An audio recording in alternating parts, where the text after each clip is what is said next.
Good morning. We are extremely pleased that you are here. It is good to come together for the purpose of co-creating. Do you agree? You're knowing what you are wanting. An evolving thing. Jerry and Esther were sitting in the room next door, relaxing, getting ready for this, listening to all of the sounds that are going on around. And Esther said, let's talk to Abraham and see what they think about this. And we said, we think it is the perfect environment in which to discuss the art of allowing.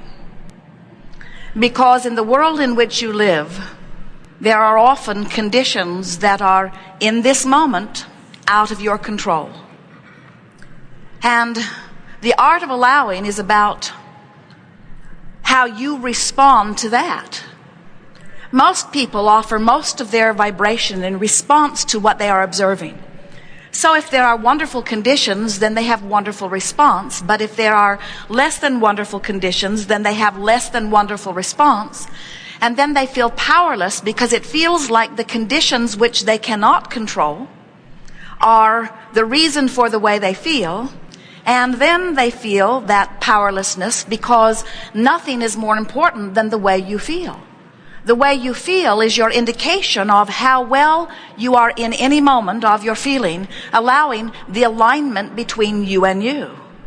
When we talk about the art of allowing, we're talking about the art of being in your physical body and having achieved by virtue of whatever it is that you are giving your attention to, a vibrational alignment with the vibration of your source. And so, of course, you understand that you are source energy that is expressing itself here forward on this leading edge, in this leading edge time-space environment.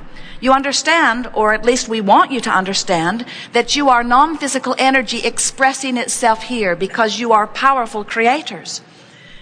But we also want you to remember that you didn't just get launched from a spaceship in the non-physical. You just didn't get launched into this physical time-space reality and you were not told now you are on your own. You are separate from that which we are. You have always been and will always be an extension of non-physical energy. And so that non-physical energy part of you is the dominant part of you. It always will be the dominant part of you. And the non-physical part of you, when it views any moment in time, any situation or circumstance, that non-physical part of you is seeing it through the non-physical eyes of well-being always. So when you, no matter what the condition or environment in which you are currently focused, maybe you don't have enough money, maybe someone that you love has left you, maybe someone that you care about has recently made their croaking transition. We like to be disrespectful about death since there isn't any. There could be all kinds of things that may be in your environment that are not as you want them to be. But the thing that we want you to understand is that you have the option of looking at the situation through the eyes of source or looking at the situation through eyes that are less than source. And you can tell by the way you feel which you are doing. So we want to give you the big picture of the way you all fit together because you are extensions of source energy and that source energy vibration is always available to you. It's a point of vibrational relativity that when you learn to listen for it, it will become less important what's going on in your physical environment as you learn to tune in more and more to what's going on in the non-physical environment. In other words, you have this source energy that is always flowing to you that if you will listen, and in an environment like this, you're going to have to listen hard. As you listen, you will be able to feel your connection to this source energy. So here's how it works. Before we talk about that connection and before we talk about the guidance system that you were born with, we want to remind you of guidance systems that are here in your physical format that you are already probably familiar with. Jerry and Esther have 3 different navigational systems in their vehicles, but they all work on the same premise that the system knows where they are, So they program in their desired destination, and then the system calculates the route between where they are and where they want to be. The system is not concerned about where they were yesterday or about how long they've been where they are. It simply calculates the route as they've requested from where they are to where they want to be. And since there are only those 2 points of relativity that are important, the system, the very simple system, easily gives them turn-by-turn directions. You have a similar navigational, emotional guidance scale, vibrational system within you, in that you are source energy here in this physical body. So as you came forth into this body, and you are now viewing, observing, living whatever it is you are living, that's 1 point of vibrational relationship, or 1 point of vibrational relativity. But the source energy part of you is the other point of vibrational relativity, and here's how it works. They are calling this particular gathering here today, on the brochures and flyers that Hay House has presented to you, Ask and It Is Given. And the reason, we suppose, is because we've been talking about that for a while. In fact, it is the drum we always beat. In fact, it is a book that we have written. In fact, it is the premise of your life experience. You knew when you came forth into these physical bodies that this life would cause you to ask for things. You knew that the variety in which you are living would cause you to automatically give birth to many rockets of desires, to many preferences. And you knew from your broader non-physical perspective that when that happened, that rocket of desire would shoot forth from you. And here's the part that we want you to hear that may be new to your understanding. When that preference is born, the non-physical part of you becomes immediately one with that preference. In other words, when you know you don't have enough money and you want more money, source energy immediately becomes a vibrational match to that improvement in your financial flow. In fact, every time you live anything, someone's rude, you don't want that. You want someone to be nicer. When you're rude, you want to be nicer. When things go wrong, you want them to go right. When you don't have enough, you know you want more. When you are sick, you want to be well. When you are confused, you want more clarity. In other words, the contrast causes you and every consciousness, even the one-celled amoeba in the ocean, to launch constant new preferences. And when you do, they are answered every time immediately. So we call that step 1 and step 2 of the 3 steps of the creative process. Step 1 is life will cause you to ask. Step 2 is source not only answers what you're asking for, but becomes a vibrational equivalent to it. So then we like to say to you, so now what's happened is you were source energy, you came into this body, this experience caused you to expand still further, and the non-physical part of you has become complete with that expansion. The question is, the question that step 3 asks, the question that the Art of Allowing workshop asks is, where are you in relationship to that which you have evolved to?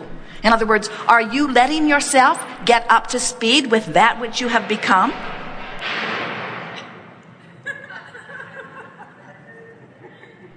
No one died. We'll let you know if anything bad happens. Or really, really good.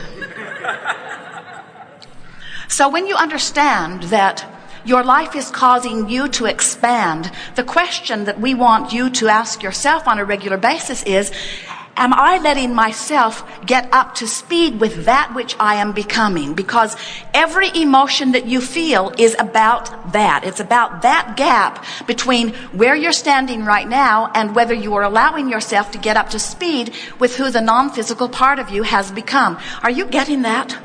So few humans on this planet understand that. When you understand that, then you understand your reason for this life experience. Then you understand how to live a fulfilling life. Then you understand how to feel good most of the time. Then you understand how to go with the flow. And that's really what we're wanting to talk about here today. We're wanting to help you remember that there is this flow that started even before you were the you that you know as the personality that you know as you in the body that you know as you. In other words, you are not non-physical energy in this physical body. And when you understand that you are non-physical energy in this physical body, and you understand that the non-physical you is expanding as you allow yourself to keep up with the expansion, now life is really, really good. Esther has been in an attitude of well-being that is so sublime for so many days. And she's been saying to Jerry, I feel as if I'm seeing the world through Abraham's eyes. It is as if things that formerly would bother me are humorous to me. Things that have been troubling to me in the past aren't bothering me anymore. And we say, Esther, you were getting ready for this moment in time. You were getting ready to see the world through the eyes of non-physical. Now, we want you to understand that that is always your quest. Because when you begin to see the world through the eyes of non-physical, you are literally, in the fullest extent of the word, finally learning how to go with the flow. So what's the flow we're talking about? It's the flow that began even before this body. It's the flow that you set forth as non-physical energy as you made the decision to come forth into this time-space reality. It's the flow that the contrast has caused you to give birth to. It's the flow that source energy has joined as source energy. Have you considered how wonderful it is that when you live something and whatever you're living causes you to launch a rocket of desire, that source immediately becomes one with that rocket of desire? Have you considered what that means? That means, first of all, that you are ultimately absolutely worthy. Because it means that source trusts you to be the leading edge extension that gets to probe into the most extensive contrast in order to cause the expansion of the universe. You're not here to prove some sort of worthiness. You are worthy, but you got to let yourself be worthy, you see. You've got to let yourself feel about you and feel about others and feel about life the way your source energy feels about it. And when you do, you're going with the flow. And when you're going with the flow, you are experiencing the art of allowing. You are pure, positive energy beings, and we promise you, you did not come forth into the specifics of your time-space reality and say to others, or say to the non-physical that surrounded you at the time, oh yes, I'll go forth into a physical body, but before I get there, make sure it gets all cleaned up. Fix everything so that it's just this lovely feathered nest, so that when I come forth, I can just swoon in the ambience of well-being, and I will never have to do anything about adjusting my vibration. And we say, while that might sound nice, Esther is sure that something went wrong because she knows now she should have been born in Malibu. Having been there, she thinks everything else was utterly wrong. But what she is really understanding, and what we are wanting you to understand, is that you have to make peace with where you are. And when you make peace with where you are, you allow yourself then to become a vibrational match to the call of source. Now, the call of source is what we mean by that is the same thing as what we mean when we say the art of allowing. The call of source is the same thing that we mean when we say going with the flow. Going with what flow? Going with the flow that was flowing before my body, that flowed to my body, that now flows through my body, that is flowing as a result of what I'm now asking for. It's the flow of source energy that is now living in what we lovingly refer to as that vibrational escrow. Get it? Your vibrational escrow. It is coded to you. It is everything that life has caused you to ask.